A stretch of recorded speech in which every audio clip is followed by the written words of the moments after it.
और वो तो सीमित होता है, लेकिन सालिम अली सीमित नहीं थे।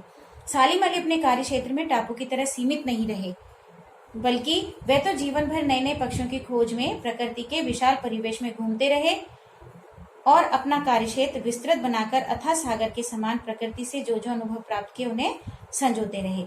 कि वो हर जगह घूमते रहे, अथाह सागर बनने का उन्होंने प्रयास किया, अथाह सागर के समान वो प्रकृति से नए नए अनुभव प्राप्त करते रहे, नए नए पक्षियों के अनुभव प्राप्त करते रहे और उन्हें प्राप्त करने के साथ अपने मन में, अपने जीवन में संजोते रहे। यानी कि वो एक टापू नहीं, एक अथाह सागर बनकर उभरना चाहते थे। यानी कि उनकी जो खोज थी प्रकृति की, पक्षियों की खोज, वो बंद नहीं करना चाहते थे। अंतिम समय तक उन्होंने उस खोज को चालू रखा था, इसलिए लेखक ने कहा है वो टापू नहीं अथाह सागर थे। तो एक बार मैं इसे वापस से दोहराती हूँ, जिसे आप लिख लीजिएगा कि आशय टापू सीमित आकार का होता है। सालिम अली अपने कार्य क्षेत्र में टापू की तरह सीमित नहीं रहे, वे तो जीवन भर नए नए पक्षियों की खोज में प्रकृति के विशाल परिवेश में घूमते रहे और अपना कार्य क्षेत्र विस्तृत बनाकर अथाह सागर के समान प्रकृति से जो जो अनुभव प्राप्त किए उन्हें संजोते रहे।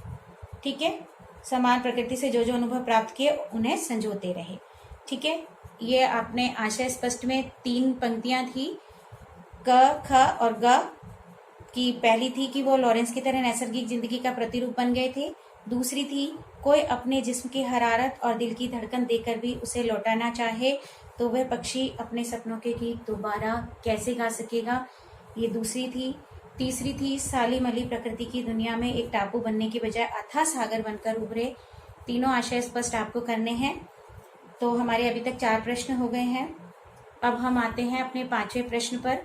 5वां प्रश्न है हमारा कि इस पाठ के आधार पर लेखक की भाषा शैली की 4 विशेषताएं बताइए।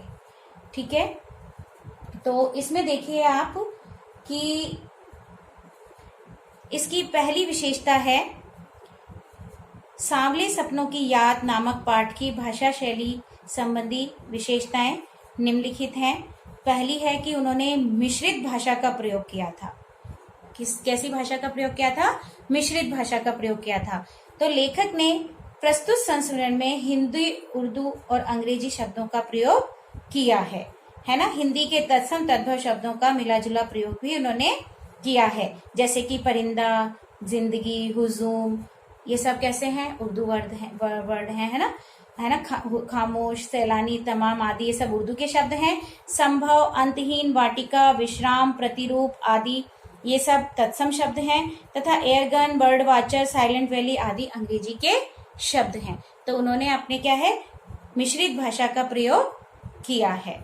तो आप इसमें लिखेंगे कि सांवले सपनों की याद पाठ के आधार पर लेखक की भाषा शैली की विशेषताएं निम्नलिखित हैं। कि पहली है कि उन्होंने मिश्रित भाषा का प्रयोग किया है। तो लिखेंगे लेखक ने प्रस्तुत पाठ में हिंदी, उर्दू तथा अंग्रेजी शब्दों का प्रयोग किया है। ठीक है, जैसे परिंदा, जिंदगी, हुजूम उर्दू शब्द हैं। संभव, अंतहीन, वाटिका ये सब हिंदी शब्द हैं और airgun, bird watcher, Silent Valley ये सब अंग्रेजी शब्द हैं। ठीक है, फिर सेकंड पॉइंट है इसका कि सुगठित वाक्य योजना। सुगठित यानी कि अच्छी तरह से शब्दों का चयन करके लिखे गए वाक्य। ठीक है, सुगठित वाक्य योजना का मतलब है अच्छी तरह से चयन किए गए शब्दों का वाक्य में प्रयोग। तो लिखें सुगठित वाक्य योजना। फिर इसका लिखेंगे हम संस्मरण लेखन में व्यक्तित्व चित्रण आदि को लेकर लंबे और सुगठित वाक्यों का प्रयोग किया गया है। ठीक है, जैसे सुनहरे परिंदों के खूबसूरत पंखों पर सवार सांवले सपनों का एक हुजूम मौत की खामोश वादी की तरफ अग्रसर है। ठीक है, ये है हमारा सेकंड पॉइंट। फिर थर्ड पॉइंट है हमारा मुहावरे व अलंकारों का प्रयोग। कि इन्होंने अपनी भाषा में मुहावरे और अलंकारों का भी प्रयोग किया है। तो प्रस्तुत संस्करण में लेखक ने मुहावरे और अलंकारों का भी सुंदर प्रयोग किया है, जैसे आंखें नम होना और कायल होना। ठीक है, तो अब चौथा है इसमें शैली विधान। शैली विधान डैश करके आप लिखेंगे कि प्रस्तुत संस्मरण में मुख्यतया भावात्मक शैली ही अपनाई गई है, परंतु कहीं पर प्रश्न शैली भी अपनाई गई है। ठीक है ना। प्रश्न शैली कहाँ पे है? सालिम अली अब तुम कब लौटोगी। कई कई जगह पे लेखक ने प्रश्न किए हैं, इसलिए यहाँ पर प्रश्न शैली का भी हुआ है। और भावात्मक शैली तो पूरे में वो सालिम अली को याद करते करते उन्होंने अपने भाव व्यक्त किए हैं, अपना दुख प्रकट किया है ना। तो ये भावात्मक शैली में उन्होंने लिखा है। तो इसमें आपके 4 पॉइंट हैं। मैं एक बार फिर से रिपीट करती हूँ इस वाले आंसर को, कि इस पाठ के आधार पर लेखक की भाषा शैली की 4 विशेषताएं बताइए।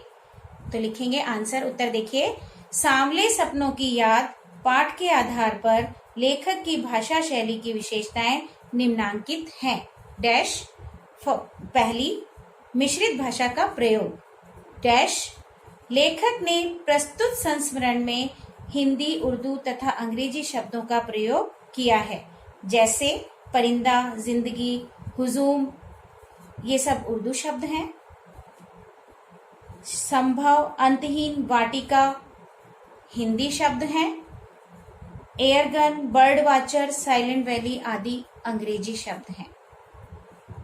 अब सेकंड पॉइंट है अपना सुगठित वाक्य योजना। सुगठित वाक्य योजना। डैश, संस्मरण लेखन में व्यक्तित्व चित्रण आदि को लेकर लंबे और सुगठित वाक्यों का प्रयोग किया गया है, जैसे सुनहरे परिंदों के खूबसूरत पंखों पर सवार, सांवले सपनों का एक हुजूम मौत की खामोश वादी की तरफ अग्रसर है।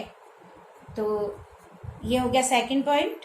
थर्ड है मुहावरों व अलंकारों का प्रयोग। डैश, प्रस्तुत संस्मरण में भावों की अभिव्यक्ति बहुत सुंदर तरीके से की है। मुहावरे और अलंकारों का सुंदर प्रयोग हुआ है, जैसे आंखें नम होना, डैश, कायल होना आदि।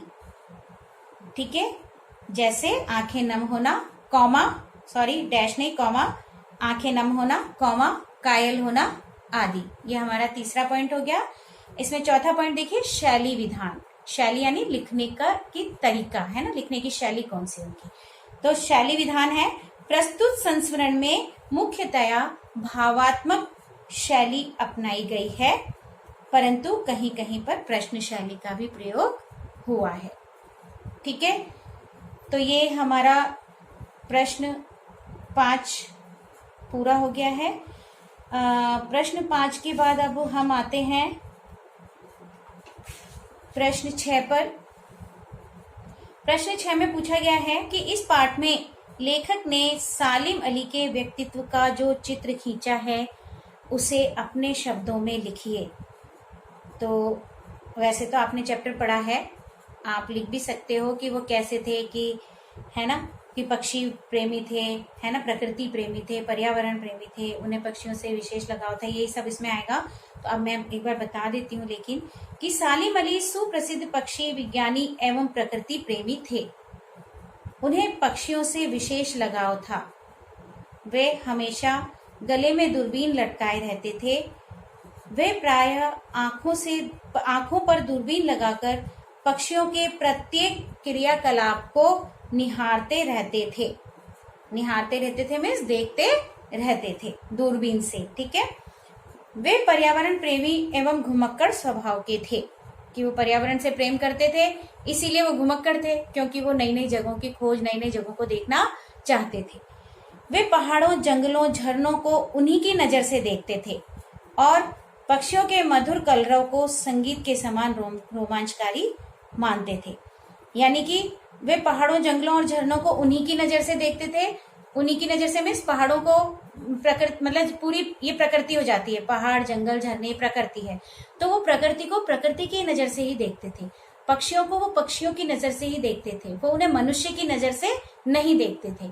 ऐसा लेखक ने इसलिए कहा है क्योंकि जब एक मनुष्य प्रकृति को मनुष्य की नजर से देखता है तो बस वो उसके सौंदर्य को एक बार निहारता है, निहार के उस समय उसकी की ओर आकर्षित होता है, उसकी प्रशंसा करता है, लेकिन कुछ समय बाद धीरे धीरे वो उसको भुला देता है और सिर्फ वो उसकी सुंदरता को ही देख पाता है। उसकी जो अंदर उसकी जो कमी मतलब समस्याएं हैं कि ये कहाँ से किसी कारण से इसका नुकसान हो रहा है, उस नुकसान को वो नहीं देख पाता है, सिर्फ वो सौंदर्य को ही देख पाता है। इसी तरह से पक्षी से भी क्या है कि कोयल की आवाज सुनकर हम आकर्षित हो जाते हैं, और पक्षियों के रूप को देखकर हम आकर्षित हो जाते हैं, लेकिन हम उनकी पीड़ाओं को नहीं समझ पाते हैं, उनके दुख दर्द को नहीं समझ पाते हैं। तो हम पक्षी और प्रकृति को मनुष्य की नजर से देखते हैं, जबकि सालिम अली पक्षियों को पक्षियों की नजर से देखते थे। दूरबीन लगाकर वो उन्हें पूरे टाइम निहारते रहते थे और वो यही देखते थे कि इनका उनके हाव भाव से, उनके क्रियाकलापों से जानना चाहते थे कि ये क्या चाहता है, ये क्या करना चाहता है, कहीं दुखी तो नहीं। तो हाव भाव से कई बार हमें पता चल जाता है कि ये पक्षी दुखी है, इसके यहाँ पे चोट है, शायद इसीलिए ऐसा कर रहा है, तो हम पहचान जाते हैं। तो सालिम अली पक्षियों को पक्षियों की नजर से देखते थे और उनके दुख दर्द को समझते थे, प्रकृति को प्रकृति की नजर से ही देखते थे। इसीलिए कहाँ कहाँ कैसे कैसे किस चीज से उनको नुकसान पहुंच रहा है, उन चीजों का समाधान करने का प्रयास करते थे। इसी तरह से पर्यावरण का भी नुकसान का वो समाधान करने का पूरा प्रयास करते थे समझने के बाद। तो इसलिए लेखक ने कहा है कि वो जब पहाड़ों, जंगलों, झरनों को उन्हीं की नजर से देखते थे और पक्षियों के मधुर कलरव को संगीत के समान रोमांचकारी मानते थे। कि पक्षी जब अपनी आवाज निकालते थे तो उन्हें वो संगीत के समान, उन्हें वो बहुत ही मधुर और सुमधुर लगते थे। वे अद्वितीय बर्ड वाचर थे। अद्वितीय यानी कि बहुत ही अद्भुत बर्ड वाचर थे, उनके जैसा और कोई नहीं है। और प्रकृति के संरक्षण के लिए चिंतित भी रहते थे। प्रकृति के संरक्षण यानी उसकी रक्षा के लिए, उसकी रक्षण के लिए हमेशा चिंता करते रहते थे। सालिम अली वस्तुतः, इसीलिए तो उन्होंने चौधरी चरण सिंह से साइलेंट वैली के बारे में बात की थी। सालिम अली वस्तुतः सरल हृदय के मानव थे और अपने लक्ष्य को लेकर जिंदगी की ऊंचाइयों को छूने में सफल रहे थे। कि वो सरल हृदय के मनुष्य थे और उन्होंने अपने लक्ष्य को लेकर वो अपने जिंदगी में मतलब सफल भी रहे। कि उन्होंने पूरी सफलता के साथ पक्षियों को जाना, नई नई जगहों की खोज की, प्रकृति की देखरेख की, पर्यावरण की देखरेख की, तो वो अपने कार्य में पूरी तरह से सफल भी रहे थे। तो अभी एक बार मैं ये वापस से आपको बता देती हूँ प्रश्न 6 कि इस पाठ में लेखक ने सालिम अली के व्यक्तित्व का जो चित्र खींचा है उसे अपने शब्दों में लिखिए। तो देखिए, सालिम अली सुप्रसिद्ध पक्षी विज्ञानी एवं प्रकृति प्रेमी थे। उन्हें पक्षियों से विशेष लगाव था। वे हमेशा गले में दूरबीन लटकाए रहते थे। वे प्रायः आंखों पर दूरबीन लगाकर पक्षियों के प्रत्येक क्रियाकलाप को निहारते रहते थे। वे पर्यावरण प्रेमी एवं घुमक्कड़ स्वभाव के थे। वे पहाड़ों, जंगलों, झरनों को उन्हीं की नजर से देखते थे और पक्षियों के मधुर कलरव को संगीत के समान रोमांचकारी मानते थे। वे अद्वितीय बर्ड वाचर थे और प्रकृति के संरक्षण के लिए चिंतित भी रहते थे। सालिम अली वस्तुतः सरल हृदय के मानव थे और अपने लक्ष्य को लेकर जिंदगी की ऊंचाइयों को छूने में सफल रहे थे।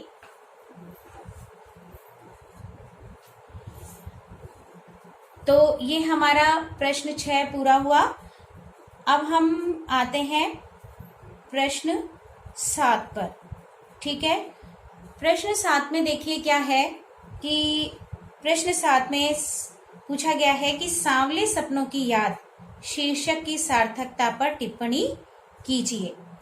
तो इसमें लेखक ने कहा है कि सांवले सपनों की याद एक रहस्यात्मक शीर्षक है, क्योंकि ये रहस्य बनकर ही रहा कि जो सालिम अली थे, उनके जो सपने थे वो पूरे होते रहे थे, वो पूरे करने के प्रयास करते रहे थे।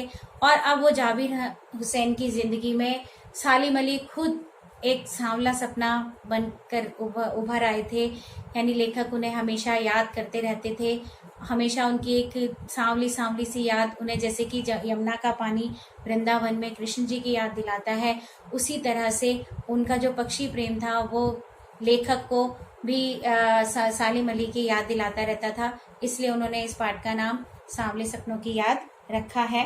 तो सांवले सपनों की याद एक रहस्यात्मक शीर्षक है। ये रचना लेखन जाबिर हुसैन द्वारा अपने मित्र सालिम अली की याद में लिखा गया संस्मरण है। संस्मरण मैंने बताया था आपको, यादें। ठीक है। सालिम अली की मृत्यु से उत्पन्न दुख और अवसाद को लेखक ने सांवले सपनों की याद के रूप में व्यक्त किया है कि जब सालिम अली की मृत्यु हो गई तो लेखक को बहुत दुख हुआ, अवसाद में आ गए, पीड़ा में आ गए वो। तो उसी अवसाद को लेखक ने सांवले सपनों की याद शीर्षक के रूप में व्यक्त किया है। ठीक है। सांवले सपने मनमोहक इच्छाओं के प्रतीक हैं। सालिम अली जीवन भर सुनहरे पक्षियों की दुनिया में खोए रहे। वे उनकी सुरक्षा और खोज के सपनों में खोए रहे। इसलिए आज जब सालिम अली नहीं रहे तो लेखक को उन सांवले सपनों की याद आती है जो सालिम अली की आंखों में बसते थे। ठीक है। और इसका हम दूसरी तरह से भी आंसर लिख सकते हैं कि जो प्रस्तुत संस्मरण में सालिम अली को जीवन भर सुनहरे पक्षियों की दुनिया में खोया रहने वाला बताया गया है। वे प्रकृति, परिवेश और पक्षियों की सुरक्षा और खोज के सपनों में खोए रहते थे। श्री कृष्ण की बांसुरी का मधुर स्वर और यमुना का सांवला पानी जल उन्हें सपनों की याद सांवला जल उन्हें सपनों की याद दिला जाता था। इसी कारण वे सांवले सपनों के मिथक बन गए। अतः उन्हें लक्ष्य कर लिखे गए संस्मरण को का शीर्षक सर्वथा उचित है एवं सार्थक है। ठीक है। तो मैं एक बार फिर से आपको इसका आंसर बोल देती हूँ, आप इसको लिख लीजिएगा। तो ये है, देखिए, सांवले सपनों की याद एक रहस्यात्मक शीर्षक है। यह रचना लेखक जाबिर हुसैन द्वारा अपने मित्र सालिम अली की याद में लिखा गया संस्मरण है। सालिम अली के मृत्यु से उत्पन्न दुख और अवसाद को लेखक ने सांवले सपनों की याद के रूप में व्यक्त किया है।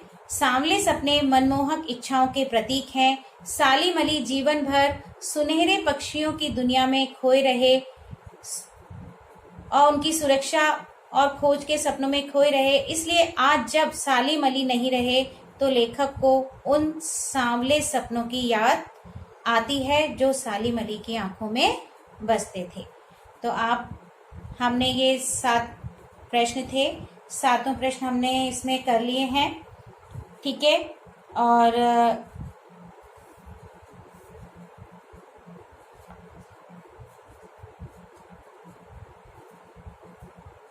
अब देखिए, ये 7 प्रश्न हैं। ये 7 प्रश्न मैंने आपको अभी करवा दिए हैं। इससे पहले भी हमने और भी जो पाठ किए हैं, इससे पहले हमने 2 बैलों की कथा है, कबीर है, लासा की और ललदयद है। तो 4 पाठ तो हमारे हो गए। ये 5वां हमारा पाठ था। तो 5वें पाठ अब हम अभी तक अगर आपने ये काम वर्क नहीं किया है तो प्लीज़ ये काम आप लोग कर लेंगे, जिससे कि हम आपकी जैसे वर्कशीट मंगवा सकते हैं PDF के उसमें। तो आप जरूर से जरूर इस काम को कर लेंगे। कोई भी ये नहीं करेगा। और सबसे पहले आप किस तरह से करेंगे, मैं पहले भी आपको बता चुकी हूँ वीडियो में कि जो भी पाठ आप शुरू करते हो करना कॉपी में, तो जैसे 8th में आप लोग क्या करते थे, पहले लेखक परिचय, कवि परिचय, जो भी है आपका, कविता है तो कवि परिचय, और पाठ है तो गद्य का है तो आप लेखक परिचय। उसके बाद आप शब्दार्थ करेंगे, पाठ के पीछे दिए हुए हैं वही कर लेंगे। ठीक है। वो शब्दार्थ करेंगे। उसके बाद आप प्रश्नोत्तर करेंगे। ठीक है। तो और अगर कविता है तो कविता में मैंने कहा था आपको भावार्थ भी करना होगा। तो उसमें आप कैसे करेंगे, पहले आप कवि परिचय करेंगे, फिर आप शब्दार्थ करेंगे, फिर आप भावार्थ करेंगे और फिर आप प्रश्नोत्तर करेंगे। ठीक है। और इसी तरह से आपको अपना पूरा काम करना होगा और काम आप प्लीज पूरा करेंगे। ठीक है। कोई भी ये नहीं सोचेगा कि बाद में कर लेंगे या अभी कोई चेक नहीं करा, ऐसा कुछ भी नहीं है। आपसे किसी भी दिन PDF के रूप में आपसे वो मंगवा लिया जाएगा और आपको भेजना कंपलसरी है। तो इसलिए आप उस काम को पूरा कर लेंगे। ठीक है।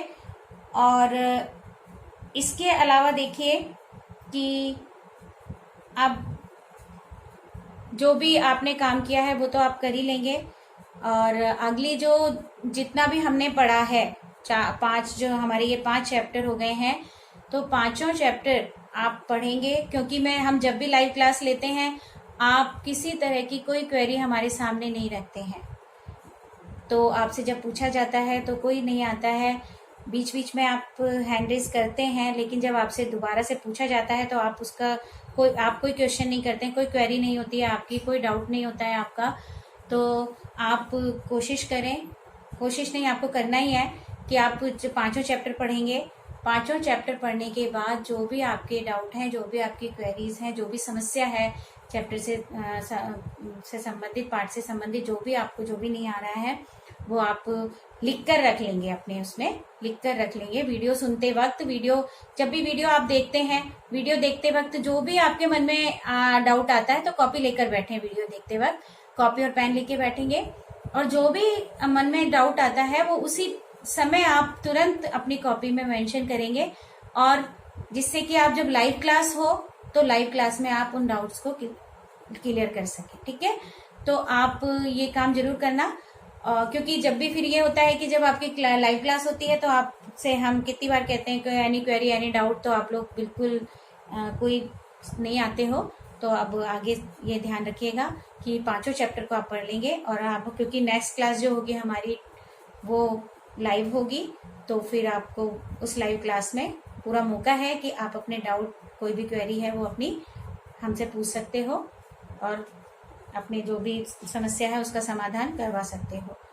तो आप ठीक है, और अगली जो लाइव क्लास है उसमें भी हम इसी चैप्टर को दोबारा से रिवाइज करेंगे, दोहराएंगे, और मैं आपसे बीच बीच में क्वेश्चन भी कर सकती हूँ किसी भी चैप्टर को लेके। तो आप पूरा तैयार होकर, अब की बार लाइव क्लास में पूरे तैयार होकर ही आएंगे। ठीक है, और सिलेबस आपका पता ही होगा आपको, जो जो चैप्टर कट किए गए हैं, नहीं तो वो सिलेबस मैं आपको अगली जो क्लास होगी हमारी लाइव, उसमें मैं आपको सिलेबस भी बता दूंगी कि आपका सिलेबस, क्योंकि 30% सिलेबस कम किया है, तो जो जो चैप्टर कट हुए हैं वो मैं आपको अगली क्लास में बता दूंगी कि कौन कौन से चैप्टर आपके नहीं आने वाले हैं और कौन कौन से आने वाले हैं। ठीक है, और ठीक है, ओके, थैंक यू।